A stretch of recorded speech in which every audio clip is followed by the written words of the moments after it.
Faraba Cikla hinda Dikshin biray ng sivi Dangi saktamna Paval Faraba Cikla hinda Dikshin biray ng sivi Dangi saktamna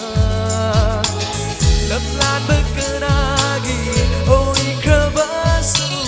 Thamoy đã chắc đi vỡ mây trắng kỳ hoa hân lệ rồi kanagi bờ phẩm đã và chu nay đưa vỡ nắng kỳ hoa khăn ta chơi ai đi thamoy đã ấp bằng bờ thamoy ôi ru vỡ đã và chu nay đưa vỡ nắng kỳ hoa khăn ta chơi ai đi thamoy đã ấp bằng bờ thamoy ôi ru vỡ đã Bình độc trao bờ lại vẫn si đa Jay na phăng hầu rê ta bồi đa Thà vẫn phara ba Trích là hinda Định sinh hân bi đây nung si bi Đặc ghi sắc tâm na Thank you.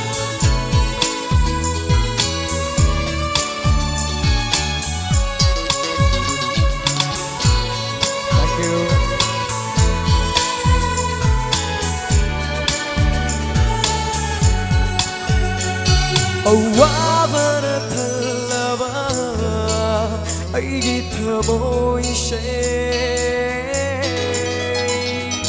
lại dậy câu lang lệ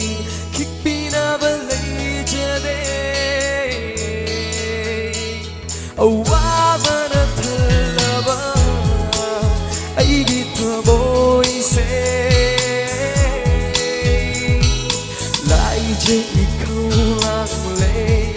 khích pina vẫn lấy chưa đây cả rầm nè cao thúc bay nhầm gani đắng ghi bên sông hay đừng vì nông tô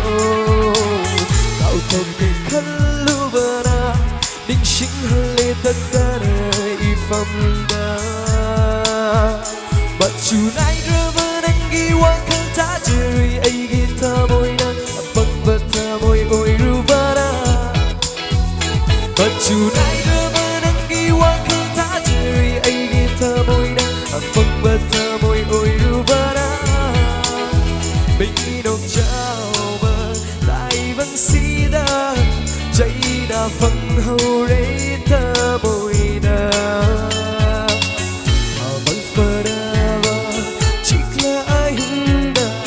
Định sinh hân bi đây nung si vi Nâng ghi sắc tâm na Paval Faraba Cikla hinda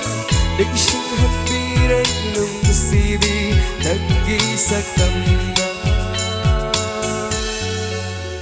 Thank you, Thạc Trinh.